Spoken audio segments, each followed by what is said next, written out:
Bulletin का आगाज करें। सबसे पहले खबर दें, वफाकी हुकूमत ने नई एग्जिट कंट्रोल लिस्ट पॉलिसी के तहत मुतादिद अहम नाम फहरिस्त से खारिज कर दिए हैं। सरकारी जराए का दावा है कि शरीफ खानदान के मुतादिद नाम भी ECL से निकाल दिए गए हैं। जराए के मुताबिक मियां मोहम्मद नवाज शरीफ, मरीम नवाज, शहबाज शरीफ, हमजा शहबाज के नाम ECL से खारिज कर दिए गए हैं। शाहिद खाकान अब्बासी और एहसन इकबाल के नाम भी ECL से निकाल दिए गए हैं। नई पॉलिसी के तहत ECL से नाम खारिज करने का सिलसिला आइंदा चंद रोज जारी रहेगा।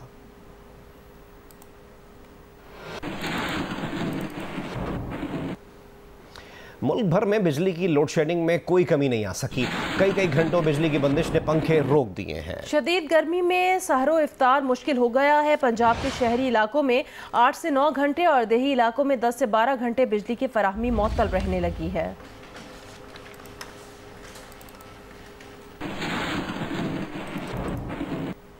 कराची से कोयटा, लाहौर से पेशावर, मुल्क के मुख्तलिफ इलाकों में लोड शेडिंग का सिलसिला जारी है।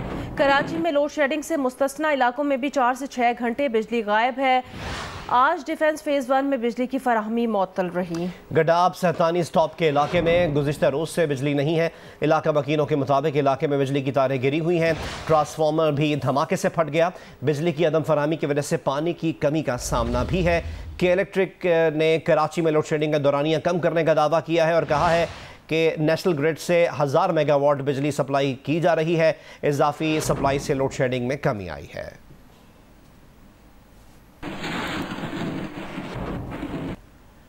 हाफिजाबाद में गर्मी की शिद्दत के साथ साथ बिजली की गैर एलानिया लोड शेडिंग में भी इजाफा किया जा रहा है, जिससे शहरियों को शदीद परेशानी और मुश्किलात का सामना करना पड़ रहा है।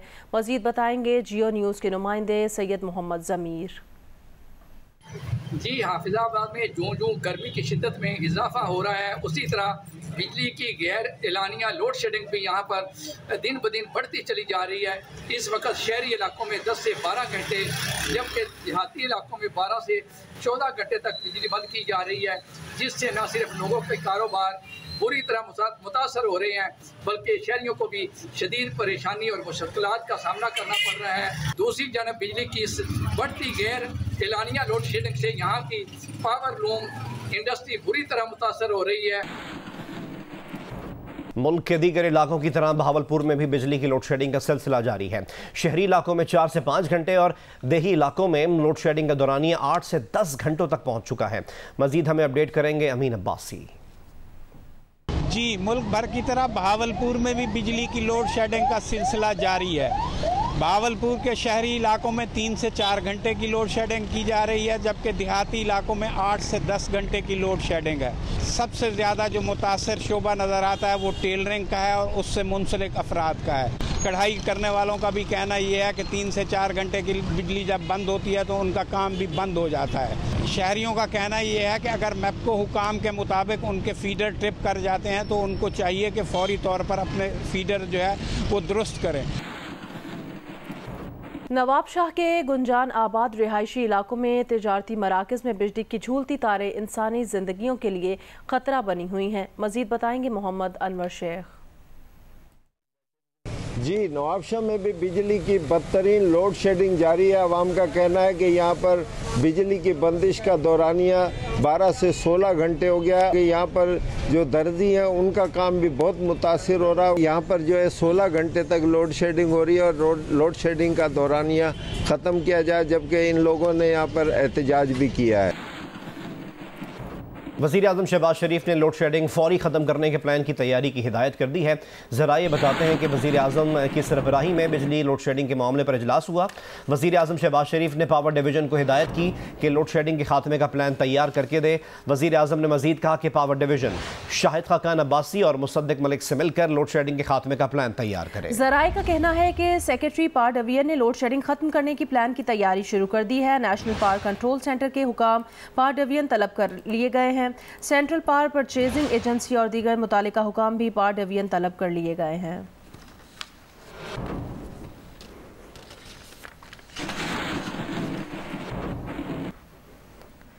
मुल्क में जारी लोड शेडिंग पर नेपरा हेडक्वार्टर में गुज़श्ता रोज समाअत हुई। नेपरा की तरफ से जारी किए जाने वाले इलामिये के मुताबिक ऑयल की अदम दस्तियाबी और फनी खराबी के बायस बंद पावर प्लांट्स के सरबराहान ने भी शिरकत की।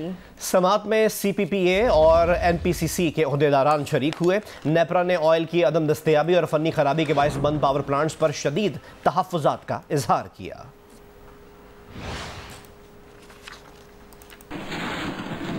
दीगर खबरें शामिल करें और आपको बताएं कि चीफ सेक्रेटरी पंजाब ने हिदायत की है कि रमज़ान बाज़ारों में चीनी की 70 रुपये फ़ी किलो और आटा और 10 किलो आटे के थैले की 400 रुपये में दस्तयाबी यकीनी बनाई जाए।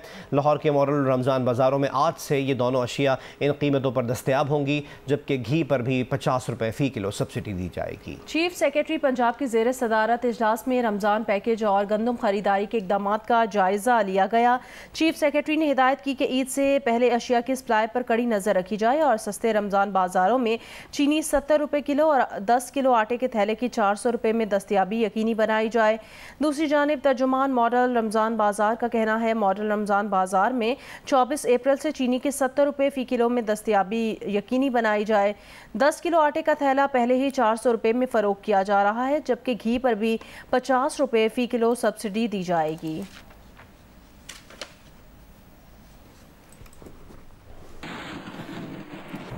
इस्लामाबाद के सस्ता बाज़ारों में रमज़ान पैकेज के तहत सस्ती अशिया की फरहमी का सिलसिला जारी है, लेकिन शहरी कहते हैं बाज़ अशिया की कीमतें अब भी ज़्यादा हैं। हमें रिपोर्ट करेंगी ज़रमीन ज़हरा।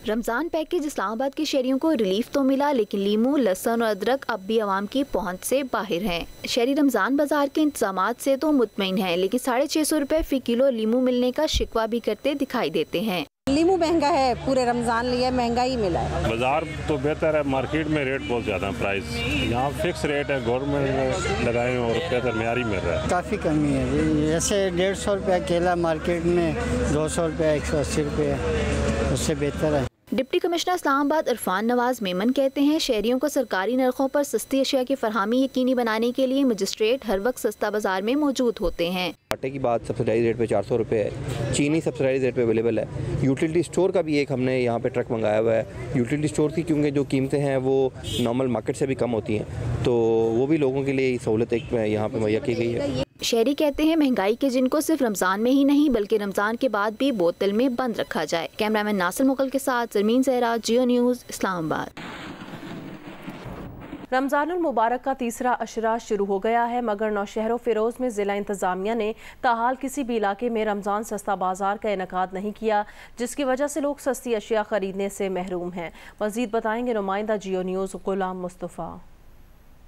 जी, रमज़ान मुबारक का तीसरा अशरा शुरू हो गया है, मगर ज़िले इंतज़ामिया की जानिब से नौशहर फ़िरोज़ समेत ज़िले भर के किसी भी शहर में सस्ता बाजार का इनेकाद नहीं किया गया, जिसकी वजह से महंगाई का तूफ़ान थमने का नाम ही नहीं ले रहा। शहरी ने मुतालबा किया है कि प्राइस कंट्रोल कमेटी को फ़ाल किया जाए ताकि शहरी सुख का सांस ले सके। नौमुंतखब वज़ीर आला पंजाब हमजा शहबाज की तकरीब हलफ बर्दारी की तैयारियां एक बार फिर धरी की धरी रह गईं। रिपोर्ट करेंगे अहमद फराज। गवर्नर हाउस लाहौर में एक बार फिर नौमुंतखब वज़ीर आला हमजा शहबाज की तकरीब हलफ बर्दारी की तैयारियां धरी रह गईं। वफाकी और पंजाब हुकूमतों के दरमियान खतो किताबत के बाद दोपहर 4 बजे तकरीब होना थी। हमजा शहबाज से चेयरमैन सेनेट सादिक संजरानी ने हलफ लेना था। पंजाब हुकूमत का त्यारा उन्हें लेने के लिए सुबह 10 बजे से इस्लामाबाद एयरपोर्ट पर मौजूद। ताहम चेयरमैन सेनेट के ज़राए का कहना है कि उन्हें अभी तक ऐवान सदर से हलफ लेने का इजाज़तनामा मौसूल नहीं हो सका, जिसकी वजह से वो लाहौर नहीं आ सके। इन ज़राए ने मजीद बताया कि ऐवान सदर को लाहौर हाई कोर्ट का हुक्म मसूल हुआ था, जिसके बाद ऐवान सदर ने वज़ीर आज़म हाउस से राय मांगी थी। वज़ीर आज़म हाउस ने चेयरमैन सेनेट से वज़ीर आला का हलफ दिलवाने का मशवरा दिया था। दूसरी जानिब 23 दिन से अमलन पंजाब किसी भी हुकूमत के बगैर चल रहा है। 1 अप्रैल को वज़ीर आला उस्मान बुज़दार का इस्तीफ़ा मंजूर किया गया था, जबकि 16 अप्रैल को नए वज़ीर आला का इंतखाब हुआ था, जिसमें हमजा शहबाज 197 वोट लेकर कामयाब करार पाए थे। गवर्नर पंजाब उमर सरफराज चीमा ने नौमुंतखब वज़ीर आला हमजा शहबाज से हलफ ना लेने के हवाले से सदर मुमलिकत को ख़त लिख दिया। गवर्नर ने वज़ीर आला के इंतखाब और उस्मान बुज़दार के इस्तीफ़े को मुतनाज़ करार देते हुए लिखा कि वो बतौर गवर्नर इंतहाई मुतनाज़ वज़ीर आला से हलफ नहीं ले सकते, जबकि लाहौर हाई कोर्ट का उन्हें हुक्म देना भी दुरुस्त नहीं था। ज़ीशान बख्श की रिपोर्ट। गवर्नर पंजाब उमर सरफराज चीमा का सदर मुमलिकत के नाम 6 सफ़ात पर मुश्तमिल ख़त। नौ मुंतखब वज़ीर आला हमजा शहबाज से हलफ न लेने की आइनी वजूहात से आगाह कर दिया। गवर्नर ने लिखा कि वज़ीर आला का इंतखाब आइनी खिलाफ वर्जियों का मिसाली केस है, जबकि आइन के आर्टिकल 130 की शिक 8 के तहत उस्मान बुज़दार ने इस्तीफ़ा गवर्नर के नाम तहरीर करना था, लिहाजा वो बतौर गवर्नर इंतहाई मुतनाज़ वज़ीर आला से हलफ नहीं ले सकते। गवर्नर ने मज़ीद लिखा कि लाहौर हाईकोर्ट ने उन्हें सदर ममलिकत को तहरीरी तौर पर वजूहात से आगाह करने का हुक्म दिया। इनके ख्याल में ये हुक्म देना दुरुस्त नहीं। अदालत ने डिप्टी स्पीकर को वज़ीर आला का इंतखाब शफाफ और गैर जानिबदाराना कराने की हिदायत की, लेकिन डिप्टी स्पीकर ने गैर मुनसिफाना, गैर शफाफ और जानिबदाराना इंतखाब कराया। डिप्टी स्पीकर का इकदाम अदालत की हिदायत और उनके हलफ की खिलाफ वर्जी है। डिप्टी स्पीकर के इकदाम के बायस इंतखाब का अमल आइनी और कानूनी हैसियत नहीं रखता। उन तक पहुँचने वाली रिपोर्ट और वीडियोज के शवाहिद की मौजूदगी में वज़ीर आला का इंतखाब 73 के आइन के मुताबिक नहीं हुआ। सेक्रेटरी असम्बली की रिपोर्ट भी इंतखाब गैर आइनी होने की दलील है, जबकि आइन के आर्टिकल 130 की शिक 5 के तहत वज़ीर आला की हलफ बर्दारी का वक्त मुकर्रर नहीं। गवर्नर ने मज़ीद लिखा कि वो अपनी जिम्मेदारियां आइन के मुताबिक अदा करेंगे। बराह करम उस्मान बुज़दार के वज़ीर आज़म के नाम इस्तीफ़े और वज़ीर आला के मुतनाज़ा इलेक्शन के हवाले से उनकी आइनी रहनुमाई की जाए।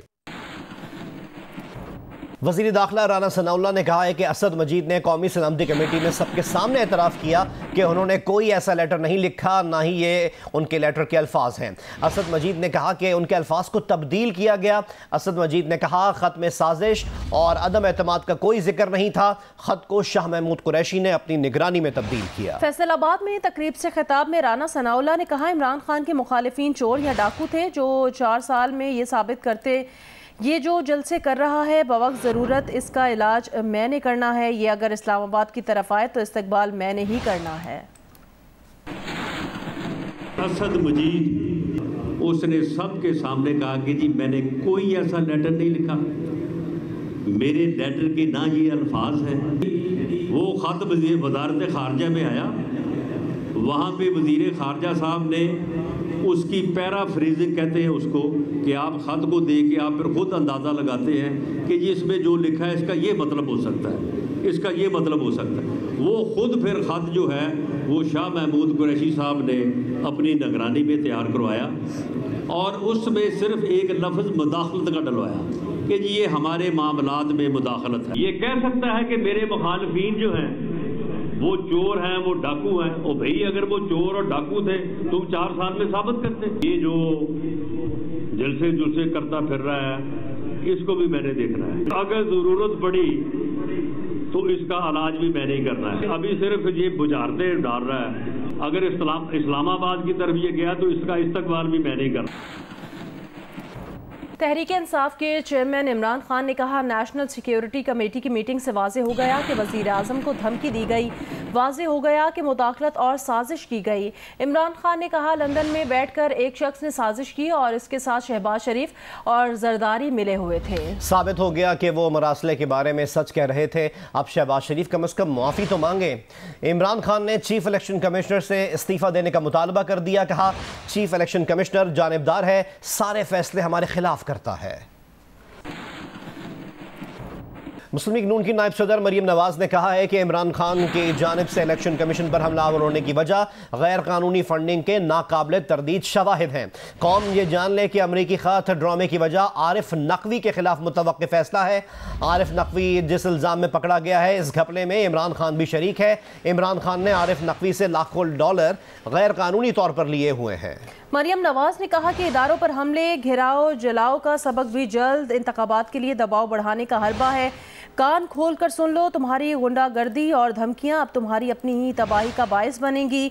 तुम्हारा खेल हमेशा के लिए ख़त्म। मरियम नवाज ने कहा इमरान खान ने ढिठाई से आइन शिकनी की।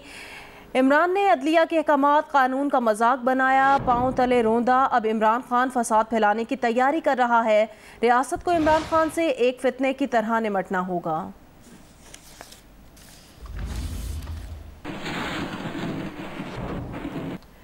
कौमी सलामती कमेटी के एलामिये में मुदाखलत का लफ्ज़ भी नहीं। फवाद चौधरी का एतराफ़। एक टीवी इंटरव्यू में कहा आप साजिश को निकाल दें मगर ये मालूम कर लें जो मुदाखलत हुई वो किस हद तक हुई। फवाद चौधरी ने कहा कि मुदाखलत में कौन कौन से मकामी किरदार शामिल थे और सिफारत खानों में मुलाकातों का पैटर्न क्या था। इन मुलाकातों की तफसीलात इंटेलिजेंस इदारों के पास मौजूद है जो सामने आनी चाहिए। काबीना के आखिरी इजलास में मरासले की कॉपी 4 शख्सियात को भिजवाने का फैसला किया जिनमें सदर, स्पीकर और चीफ जस्टिस शामिल थे।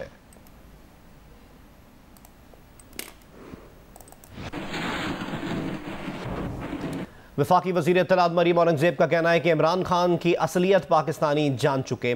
कौमी सलामती कमेटी इजलास में पाकिस्तानी सफ़ीर ने कहा कि अमरीकी साजिश का शायबा तक नहीं है। इमरान खान जब हुकूमत में थे तो इलेक्शन क्यों न कराए, असम्बली तहलील क्यों न की, फ्रंटमैन फरा गुजर और शहजाद अकबर समेत कई अफराद के नाम ECL में डाले जाएंगे।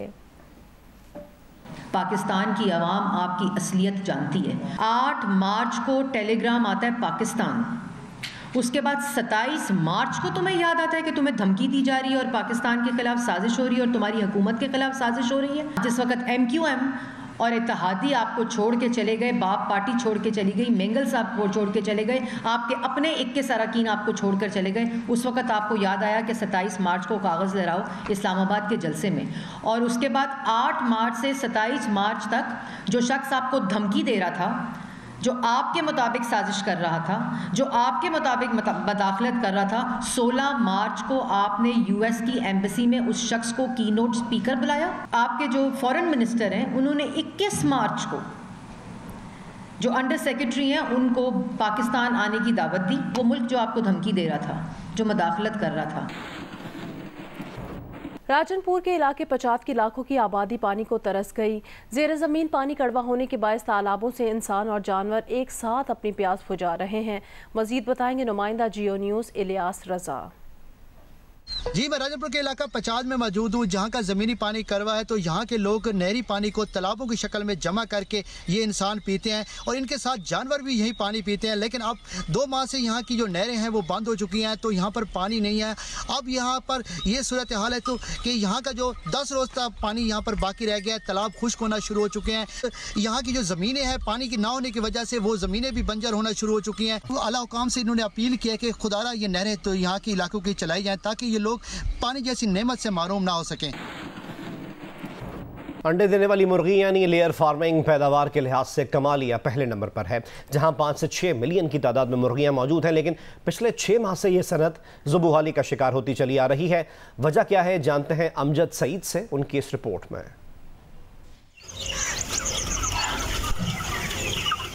कमालिया में लेयर फार्मिंग सनत से हज़ारों अफराद का रोज़गार वाबस्ता है। यहाँ 5 से 6 मिलियन की तादाद में लेयर फार्मिंग मौजूद है, लेकिन पोल्ट्री फीड मटीरियल में बढ़ते हुए टैक्सेस, बैरून मुल्क से दरामद होने वाली अशिया और डॉलर के रेट बढ़ने से फार्मर्स मुश्किलात का शिकार हैं। फार्मर्स का कहना है कि 1 साल कबल मुर्गियों की खुराक में इस्तेमाल होने वाली जो बोरी 3000 रुपये में मिलती थी, अब 4000 रुपये तक जा पहुँची है और ये सिलसिला पिछले 6 माह से जारी है। फीड के रेट बहुत ज़्यादा बढ़ गए हैं, जिसकी रीज़न है कि हमें पोल्ट्री मेडिसिन जो बाहर से आ रही है उन पे जो सेल्स टैक्स और बाकी टैक्सेस जो इतने ज़्यादा लगा दिए गए हैं, उस वजह से हमारी कास्ट ऑफ प्रोडक्शन बढ़ गई है।